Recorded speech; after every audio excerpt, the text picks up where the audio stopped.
The trading station hung in the darkness of space like a massive wheel spinning slowly against the stars. It was called Nexus 7, and it served as a meeting point for dozens of species from across the galaxy. Commander Vexter of the Kaurith Empire stood near the central marketplace with his arms crossed over his armored chest. His species stood nearly 8 feet tall with dark blue skin that looked almost like stone, and their eyes glowed a faint red in the dim station lighting. The Kaurith were warriors. Everyone in the galaxy knew this. They had conquered 12 star systems through strength and discipline, and they took great pride in never showing weakness or emotion. Vexter watched the crowds move through the market with disgust. So many soft species here. He thought traders who solved problems with words instead of action. Diplomats who smiled when they should fight. His attention shifted when he noticed a group of humans entering the marketplace. They had arrived on a colony ship that was stopping for supplies before. Heading to a new settlement world, humans were still new to the galactic community, only 15 years since first contact, and most species were still trying to understand them. They looked weak with their soft skin and small frames, yet they had spread across dozens of worlds with surprising speed. The human group consisted of families with children of various ages. They moved through the market with curious eyes, pointing at alien goods and speaking in their quick, animated way. One human child broke away from her parents to look at a display of glowing crystals from the Andari system. She was small, maybe 8 or 9 years old by human standards, with dark hair pulled back in a ponytail. Maya-chan loved the trading station already. She had never seen so many different aliens in one place before, and everything was so colorful and strange. She reached out to touch one of the floating crystals when someone bumped into her from behind. She stumbled forward, and her elbow knocked into something hard. The sound of liquid splashing made her freeze. She turned around slowly and looked way up at the tall alien warrior she had accidentally hit. His drink had spilled all over his armor, and his red eyes were staring down at her with an expression she couldn't read. "I'm sorry," Maya said quickly, her voice small. Her parents were across the marketplace, looking at medical supplies. They hadn't seen what happened, yet Vexter felt anger rise in his chest like heat. This weak creature, this child, had made him spill his drink in front of his soldiers among the Kaurith. Such clumsiness required correction.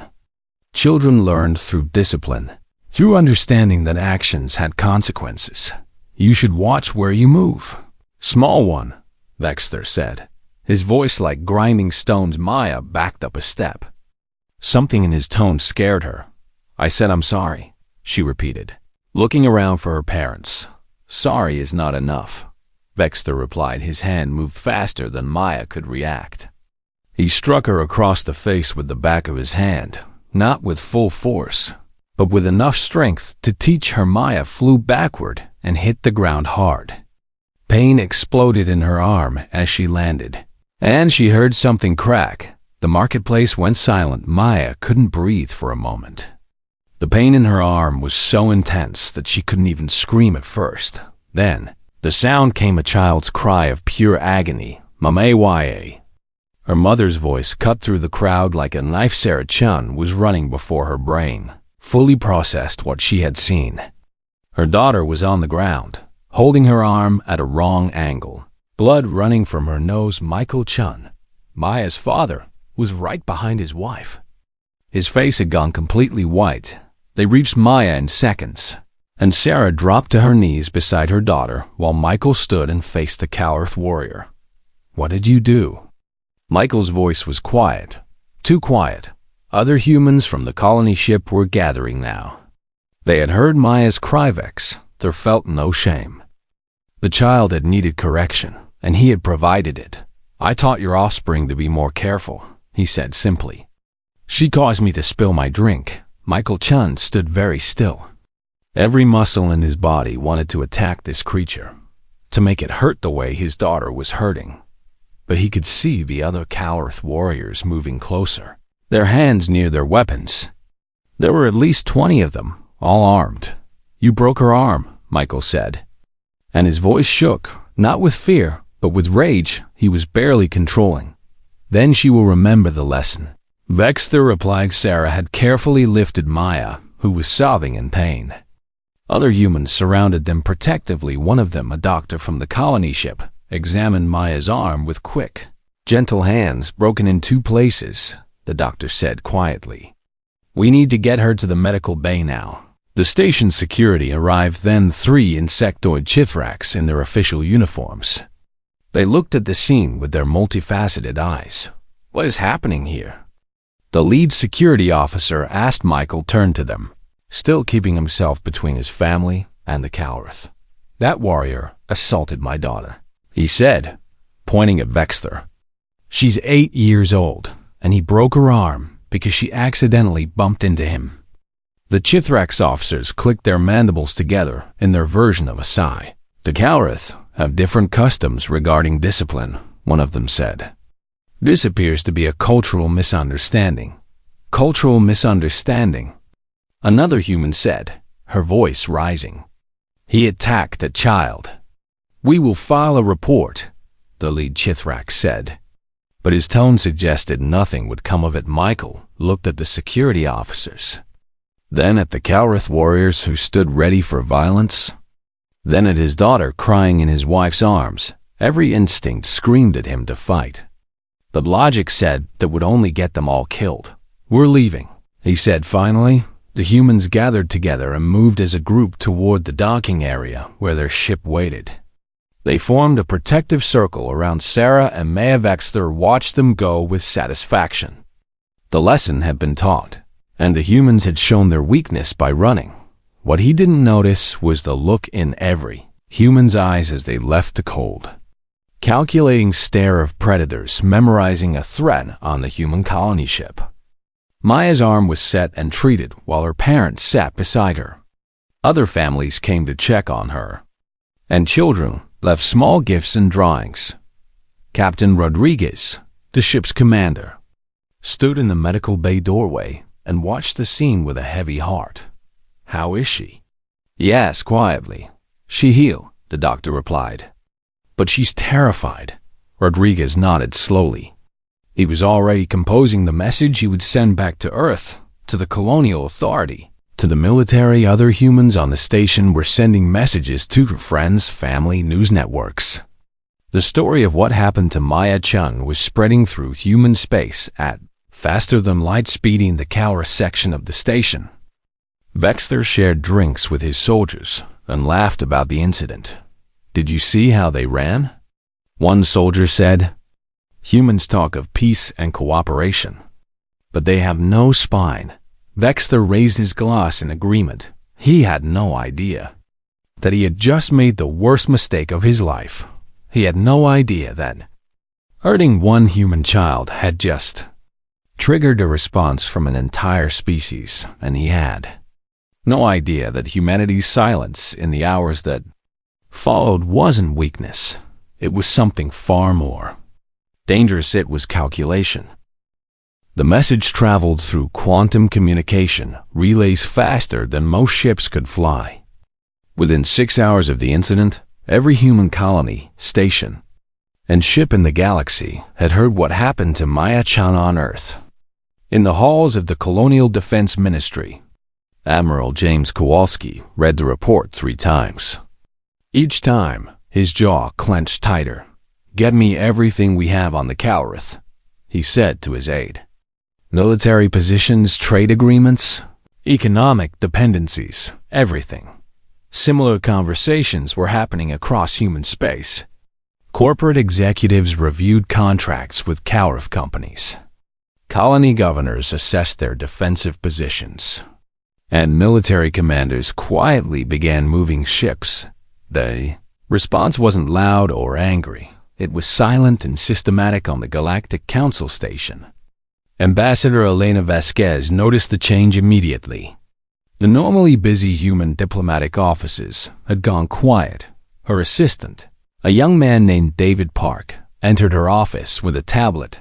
Ambassador, you need to see this, he said. The incident at Nexus 7 is all over human networks. Elena read the report and felt her blood run cold. She had two nieces about Maya's age. Schedule a meeting with the Cowarth ambassador, she said, and prepare a formal complaint for the council. Already done, David replied. The Cowarth ambassador's office sent a response. Elena read it, and her expression hardened. The response essentially said that Cowarth child-rearing customs allowed for physical discipline, and that humans should not impose their soft values on other species. I see, Elena said quietly. She began typing a message to Earth, to her superiors in the diplomatic corps. She had been trained to negotiate, to find common ground, to build bridges between species. But right now, she wanted nothing more than to watch those bridges burn across the station in the council chambers. The observer for the eldest and ancient species called the Viridian watched the human section with growing concern. The Viridians had been part of the galactic community for over 10,000 years. They had seen countless species rise and fall, and they prided themselves on understanding the patterns of civilizations. Something is wrong, Observer Thalen said to his assistant. Wrong how? The younger Viridian asked. The humans have gone silent, Thalen replied. In all our dealings with them, they have been vocal, passionate, quick to debate and argue. Perhaps they are processing the incident. The assistant suggested. Alan shook his head slowly. His long life had taught him to recognize danger, and right now, every instinct was screaming warnings. Bring me the human historical files, he ordered. I want to understand what we're dealing with. The assistant returned with data chips containing humanity's history as recorded, and shared when they joined the Galactic Community-a-thon began to read. And with each passing hour, his concern grew into alarm wars fought for generations over the deaths of children. Entire nations destroyed because they had harmed the young. Civil wars and revolutions sparked by injustices against minor humans. He realized, were unique in the galaxy. They were one of the only species that had evolved as both predator and prey, and their protective instincts toward their young were hardwired at a genetic level. We need to warn the Council, Thalen said meanwhile. In Calra space, Commander Vexter had returned to his home fleet and thought nothing more of the incident. It'd been a minor thing, barely worth remembering. His superior officer, Fleet Admiral Krath, called him to a meeting 2 days after he returned. I've heard about your encounter with the humans at Nexus 7. Krath said. Vexter nodded. A small matter, sir. I corrected a careless human child. The humans seem to think it's more than a small matter, Krath replied. They've been withdrawing from Cowarth space. Withdrawing? Vexter frowned. Human civilian ships have been leaving our territory for the past 48 hours, Krath explained.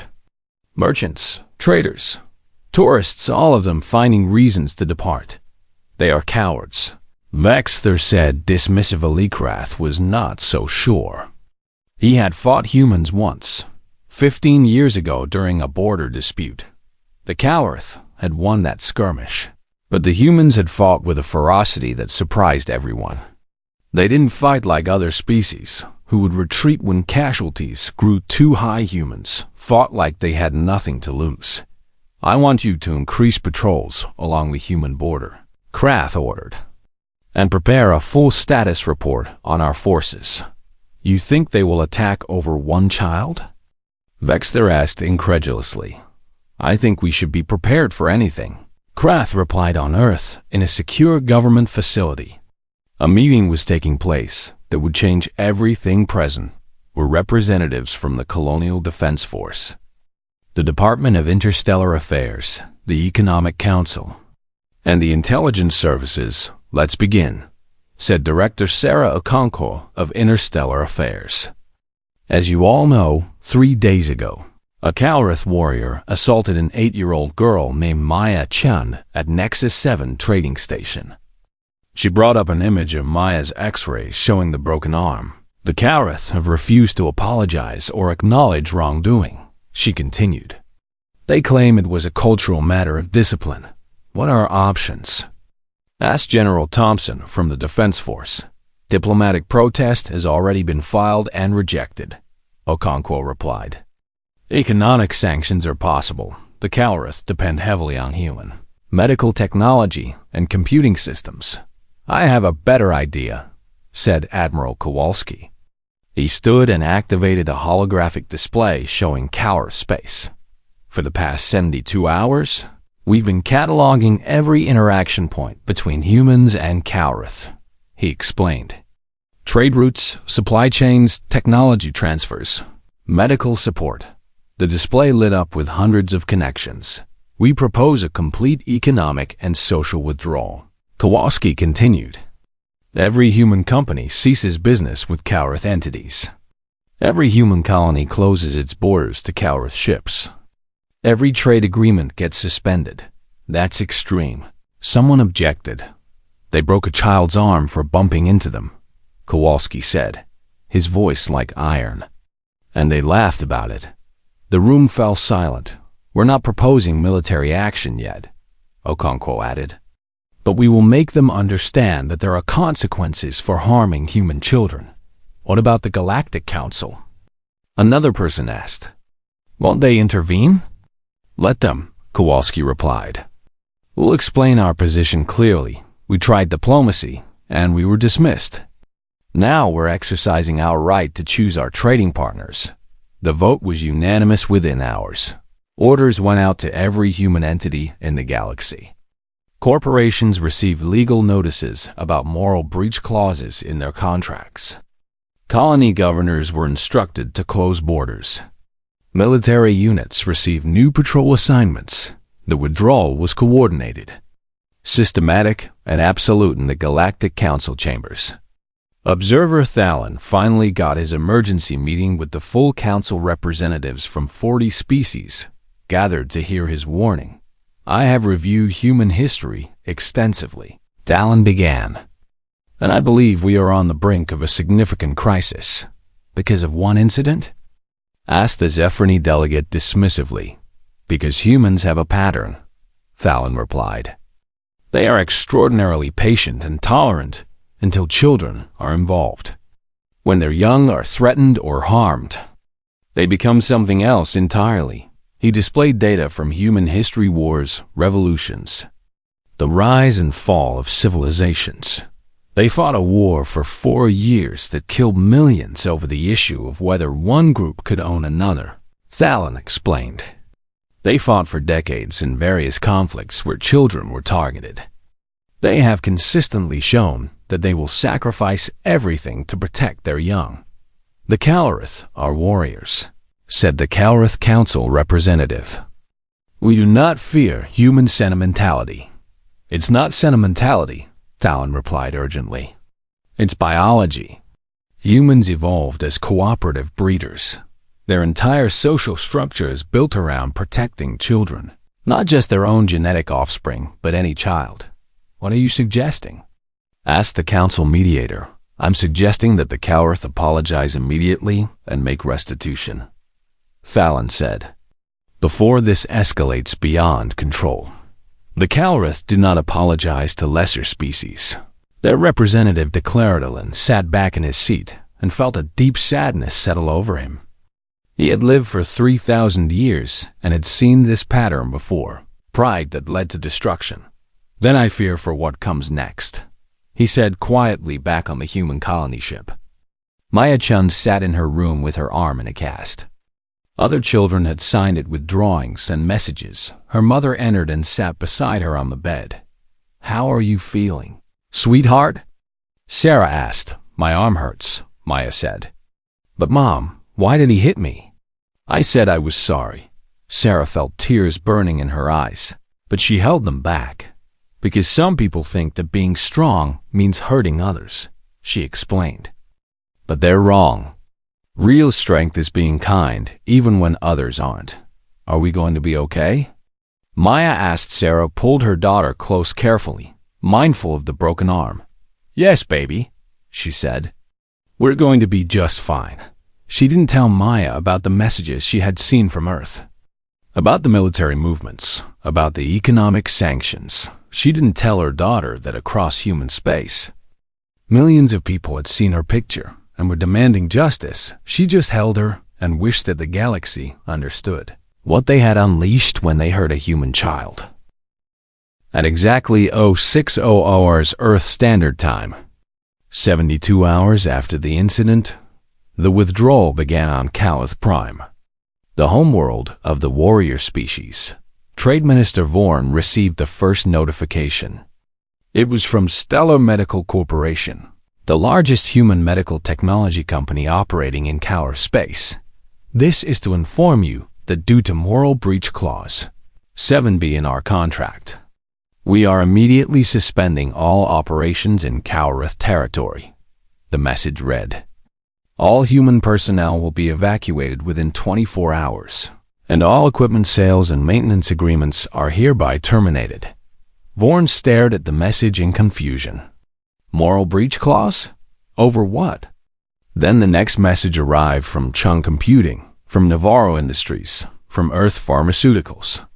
Within an hour, Vorn had received 43 similar notifications.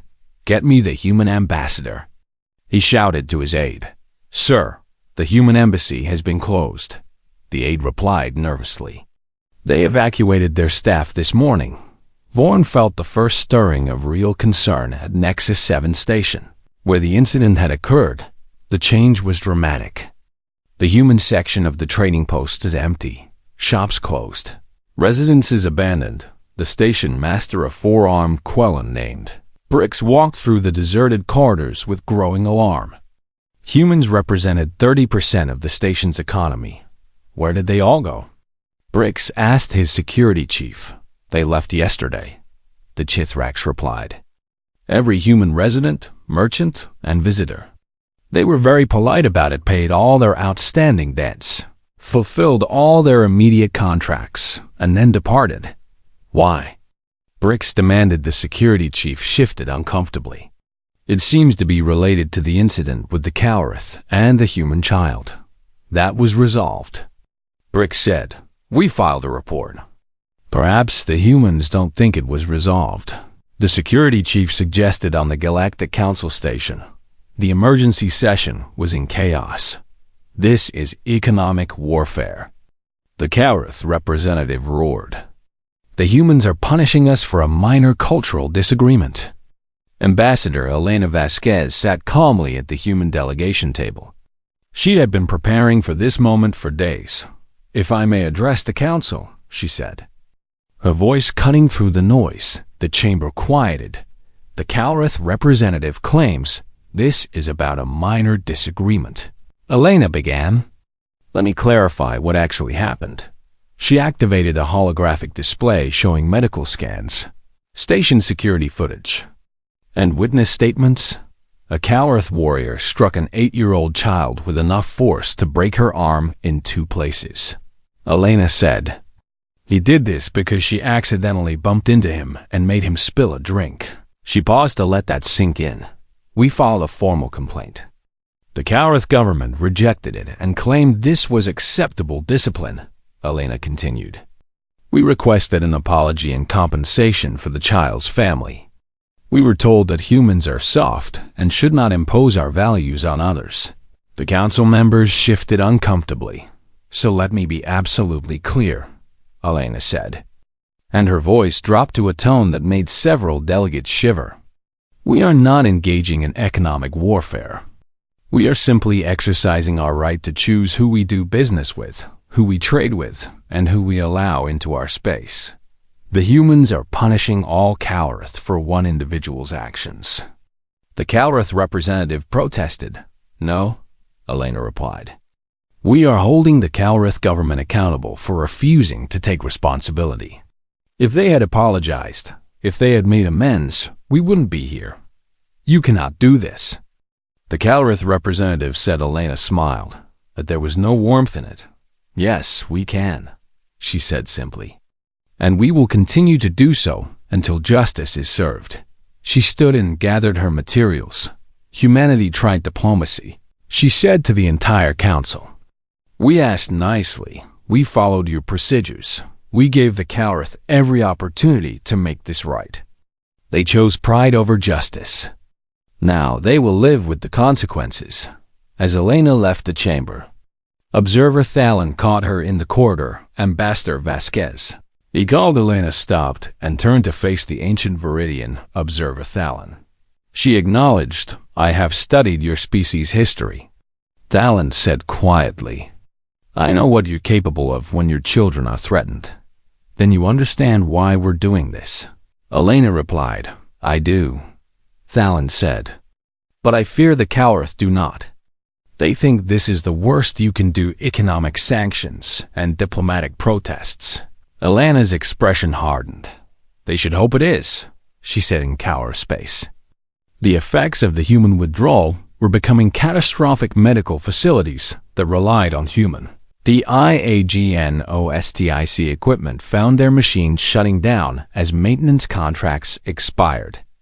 Research stations lost access to human computing networks.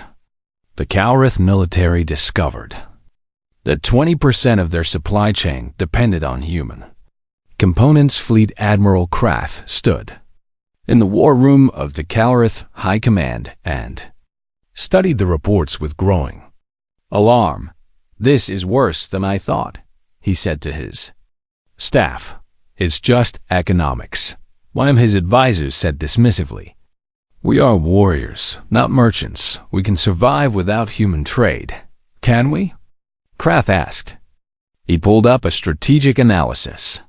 "Our hospital ships use human medical technology. Our long-range sensors were upgraded with human improvements last year. Our soldiers consume human-developed nutritional supplements because they're more efficient than our own." The room fell silent as the reality sank in. How long until these losses affect our military readiness? Krath asked. 3 months, maybe less. Another advisor admitted. Commander Vexter stood in the corner of the room. And for the first time since the incident, he felt a flicker of doubt. "This is my fault," he said quietly. Everyone turned to look at him. "You corrected a disobedient child," one officer said. "The humans are overreacting." "Am I?" A new voice said from the doorway. Everyone turned to see High Commander Zareth, supreme leader of the Calrith military. The room immediately came to attention. "At ease," Zareth ordered. He walked to the strategic display and studied it for a long moment. "I have been reviewing the situation," he said finally, "and I have reached a conclusion. We underestimated the humans." "Sir?" Krath said carefully. "We saw their small size, their preference for diplomacy, their emotional nature," Zareth continued. "And we assumed these were weaknesses." He turned to face his officers. "But what if we were wrong?" he asked. "What if those traits are not weaknesses but adaptations? What if their emotions make them more dangerous, not less?" "They're running away from us," Vexter protested. "How is that dangerous?" "They're not running," Zareth said. "They're preparing." He pulled up new intelligence reports. "Human military vessels have been repositioning along our borders," he explained. "Not invading, not threatening, just watching. Their fleet movements are coordinated and precise. This isn't panic or fear. This is strategy." The room absorbed this information uneasily. "What do you recommend, sir?" Krath asked. "I recommend we seriously consider apologizing." Zareth said. The room erupted in protests. "We never apologize." One officer shouted, "Apologizing is weakness." Another, Adedgereth, held up his hand for silence. "Pride is only strength if you survive to enjoy it," he said quietly, but the High Command voted against apology.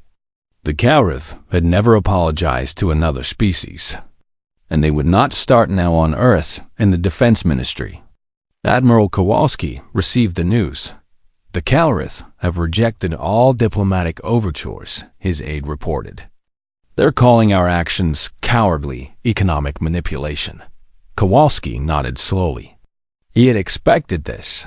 "Then we move to Phase 2, he said.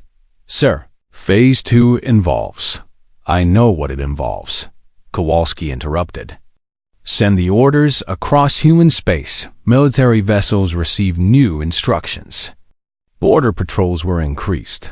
Defensive positions were reinforced. Special operations teams went on standby. The humans weren't preparing to invade. They were preparing to teach a lesson on the colony ship where Maya-chan was recovering.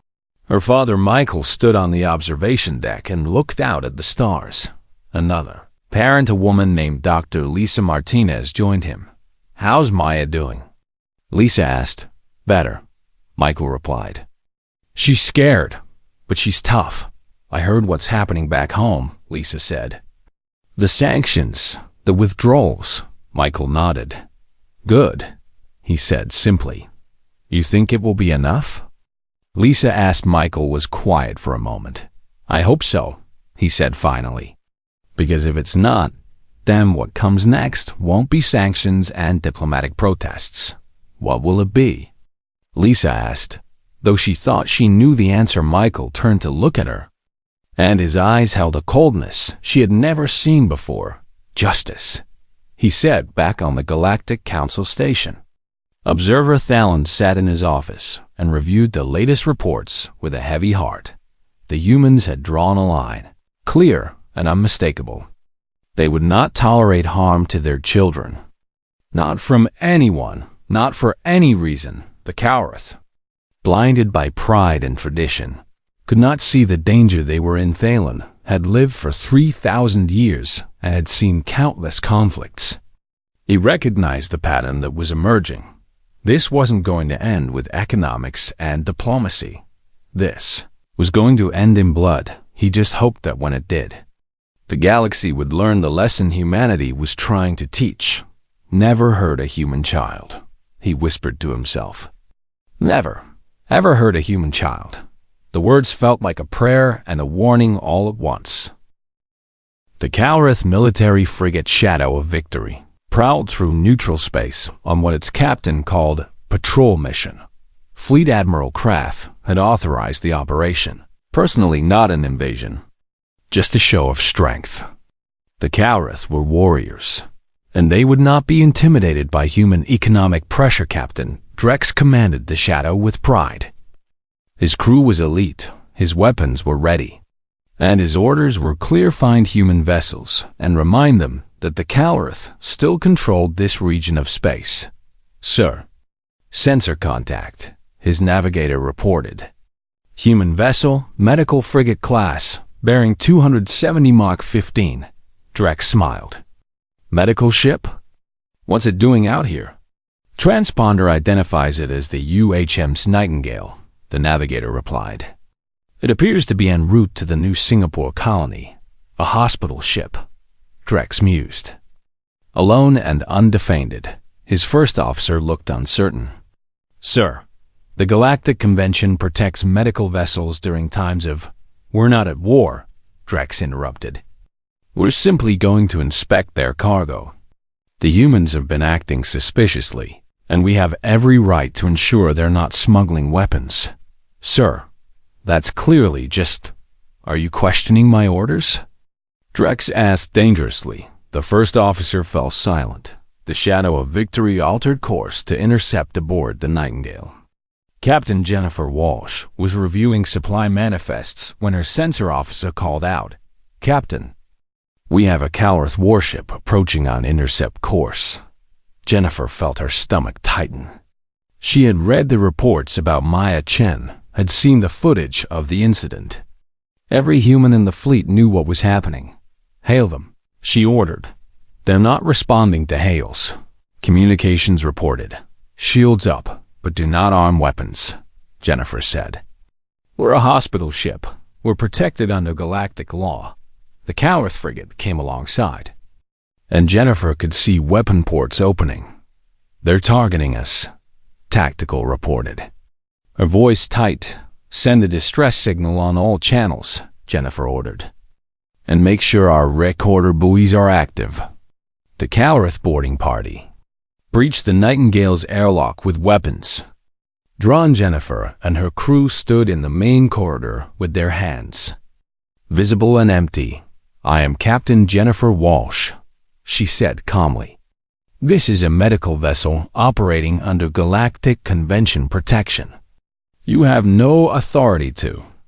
Captain Drex struck her across the face. Jennifer fell to the deck, blood running from her split lip.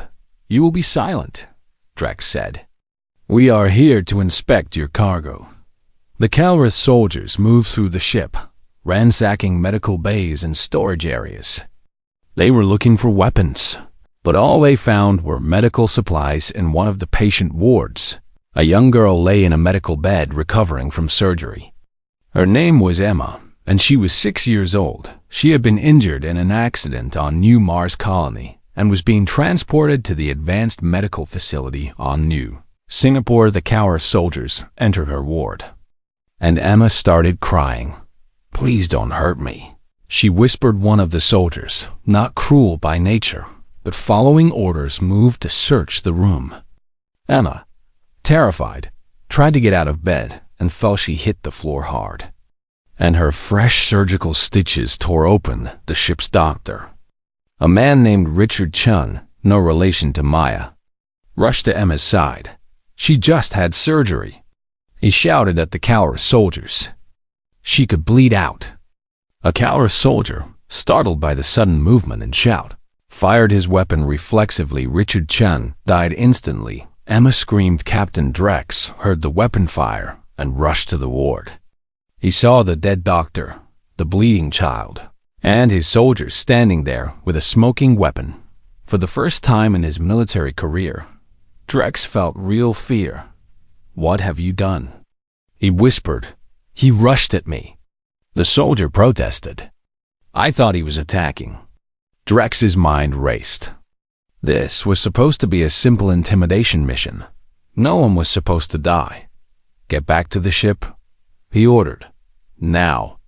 The Calrith soldiers retreated, leaving the human crew to care for their wounded and their dead. As soon as the shadow of victory disengaged, Jennifer Walsh sent out the emergency signal. Response was immediate. The human destroyer Griffin was on patrol 3 light hours away when they received the distress call.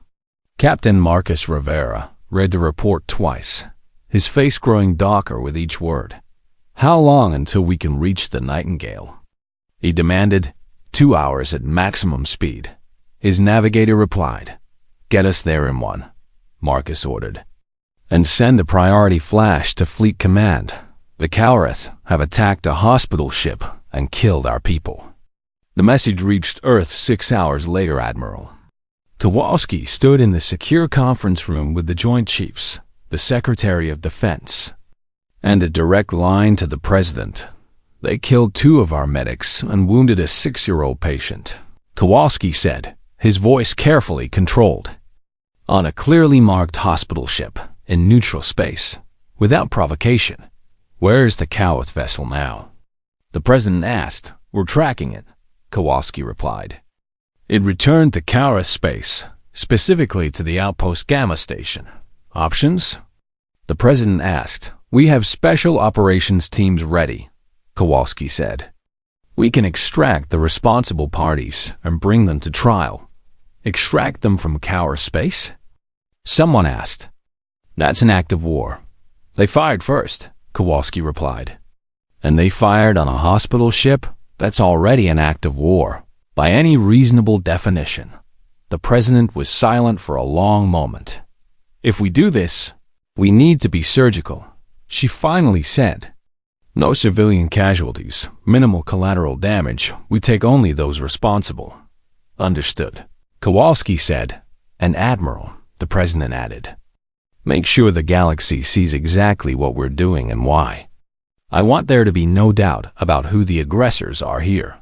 6 hours later, human special operations teams deployed from stealth ships positioned throughout Calrith space. The operation was called Broken Shield, and it involved 6 simultaneous strikes across 3 star systems at Outpost Gamma.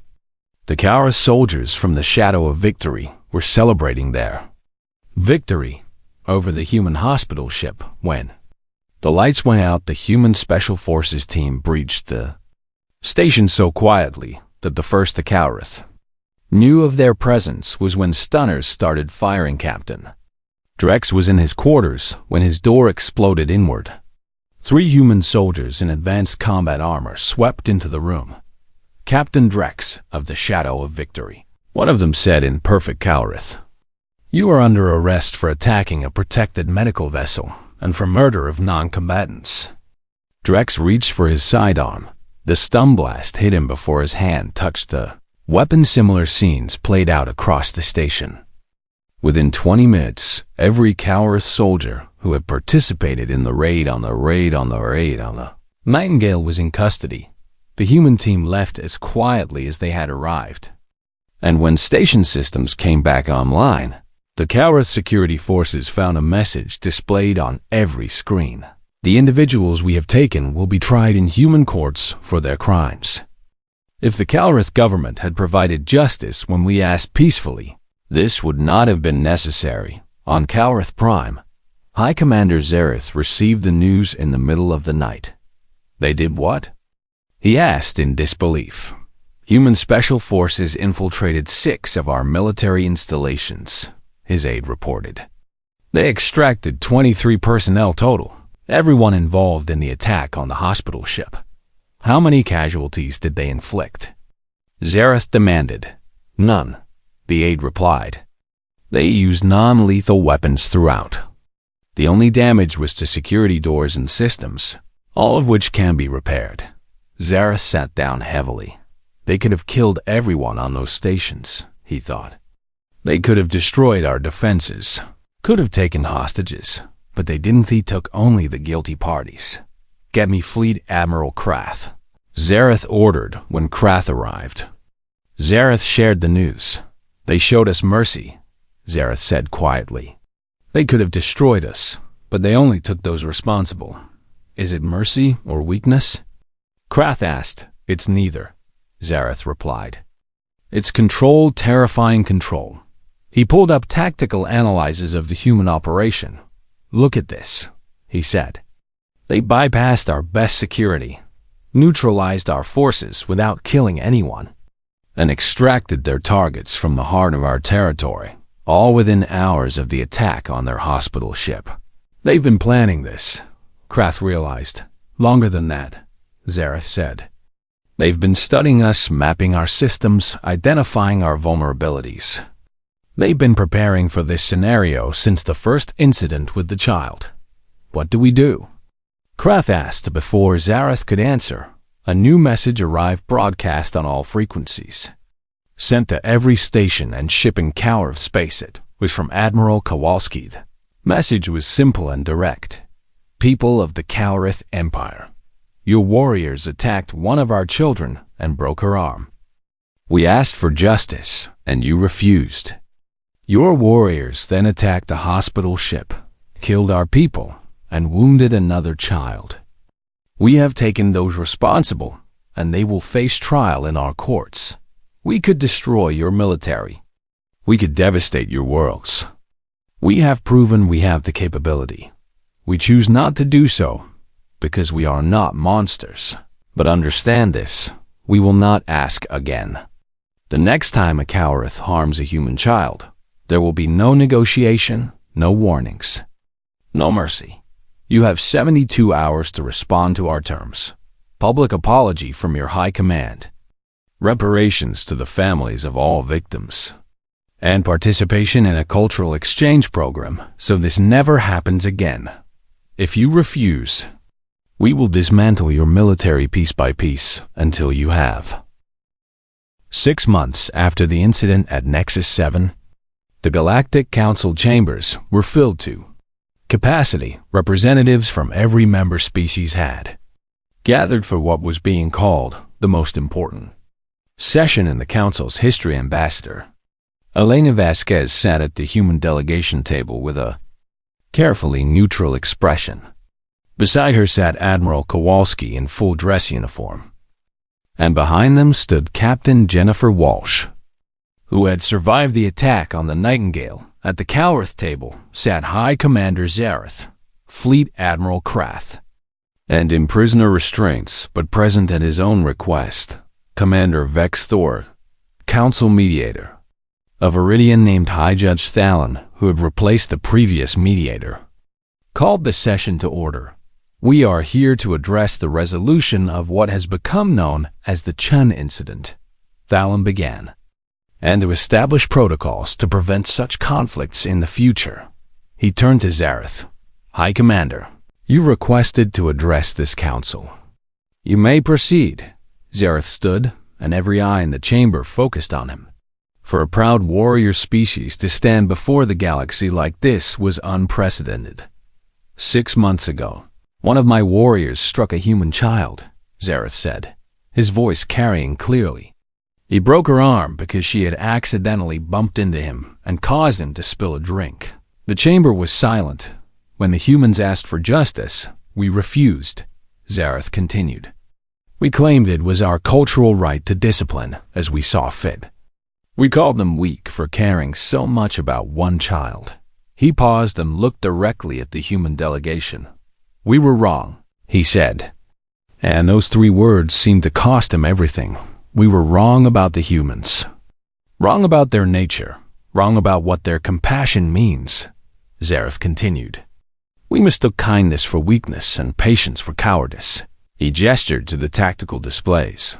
The humans could have destroyed us, he said. After we attacked their hospital ship and killed their people, they had every right to wage war. Instead, they surgically removed only those responsible for the crimes. They could have killed thousands, but they killed no one. Zareth's voice grew stronger. This was not weakness. This was strength beyond our understanding. The strength to hold power and choose not to abuse it.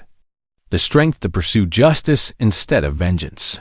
He sat down, and Commander Vexter stood. The warrior who had struck Maya Chun looked different now. 6 months of human custody had changed him, though not through cruelty, through education. I have spent the past 6 months in human detention, Vexter said. I was not tortured or abused. Instead, I was required to study human history and psychology. He activated a display showing images from Earth's past. I learned that humans are unique in the galaxy. He continued. They evolved as cooperative breeders, which means their entire species participates in raising young, not just parents, but entire communities. More images appeared, humans of all types caring for children. I learned that humans will risk their lives for children who are not genetically related to them, Vexter said. They will die to protect offspring of other species. This instinct is so deeply rooted that it overrides their own survival. He turned to face the humans. When I struck the child Maya Chen, I thought I was teaching her a lesson in proper behavior, he said. What I actually did was trigger a species-wide protective response. I didn't attack one family, I attacked every human's child. The gallery murmured at this revelation. The humans tried to explain this to us through diplomacy, Vexter continued. They tried to make us understand through economic pressure. We refused to listen because we thought we were stronger. His voice dropped. We learned the hard way that humans do not measure strength the way we do, he said. We fight to conquer. Humans fight to protect. We fight to prove dominance. Humans fight for those who cannot fight for themselves. He looked at Ambassador Vasquez. I am guilty of assault on a minor, he said formally. I accept whatever sentence the human courts decide. But I ask that the rest of my people be given the chance to learn what I have learned, that kindness is not weakness, and that protecting children is the highest form of strength. The chamber erupted in discussion. But Thalen called for order. The Calorith High Command has agreed to all human terms, Thalen announced. Full reparations have been paid to the families of Maya Chun, Dr. Richard Chun, Emma Rodriguez, and Captain Walsh's crew. The Calorith have issued a formal public apology, and they have agreed to participate in a comprehensive cultural exchange program. He looked around the chamber. But this incident has revealed something larger that this council must address. Thalen continued. We have species from hundreds of different worlds, each with different values and customs. What happened here could happen again if we do not establish clear guidelines. Ambassador Vasquez stood. If I may, High Judge. Please. Ambassador. Alina walked to the center of the chamber. Humanity has learned many hard lessons throughout our history, she said. We have fought wars over ideology, resources, and territory. But the one thing that always united us across all cultures, all nations, all time periods was the protection of children. She pulled up data comparing different human civilizations. Societies that protected their young thrived. She explained. Those that didn't collapsed. It's not sentiment, it's survival. A species that doesn't protect its most vulnerable members doesn't deserve to survive. She turned to address the full council. We proposed the Terran Child Protection Accord, Alina said. A set of universal standards for the treatment of juveniles of all species. Not imposing human values on others, but establishing basic rights that all children deserve: safety from violence, access to care, protection from exploitation. Some species mature differently, a Quellan delegate objected. What is a child for one may be an adult for another. The Accord accounts for that, Alina replied. Each species defines their own age of maturity, but once defined, those individuals receive protection. Admiral Kowalski stood beside Alina. Let me be clear about what this means, he said. Humanity will enforce this accord. If any species harms the children of another, we will respond. Not with invasion, not with conquest, but with the same precision and determination we showed the Cowrith. You would make yourselves the police of the galaxy? Someone asked. No, Kowalski replied. We would make ourselves the protectors of those who cannot protect themselves. Any species is welcome to join us in this mission. The vote took 3 hours in the end. The Terran Child Protection Accord passed with near unanimous support. Only 2 species abstained, and none voted against it. The Cowrith voted in favor. After the session, Alina found Maya Chun waiting in the corridor. The girl's arm had long since healed. Though a small scar remained, Maya's parents stood nearby with other families affected by the incidents. Ambassador Vasquez, Maya said shyly, is it really over? Alina knelt down to be at Maya's eye level. Yes, sweetheart, she said. It's over.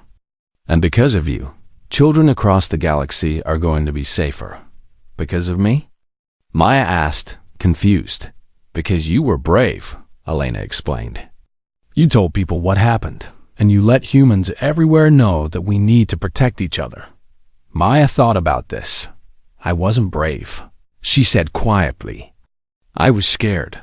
Being brave doesn't mean you're not scared, Alina replied. It means you keep going even when you are. Nearby, Commander Vexter was being escorted to a transport that would return him to human custody to await trial. He saw Maya and stopped the human guards tensed. But Alina waved them back. Vexter approached slowly and carefully, went down on one knee. Cowrith gesture of profound respect. Young one, he said in heavily accented but clear English. I am the one who hurt you. I have no right to ask for your forgiveness. But I want you to know that I understand now what I did.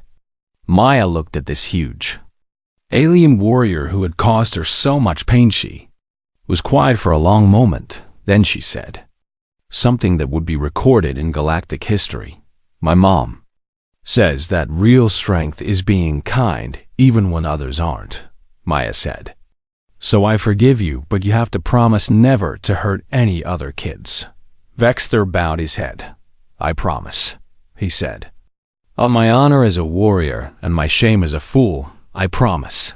As he was led away, Observer Thalon approached the human delegation. Your species terrifies me, he said bluntly to Alina. I know, she replied.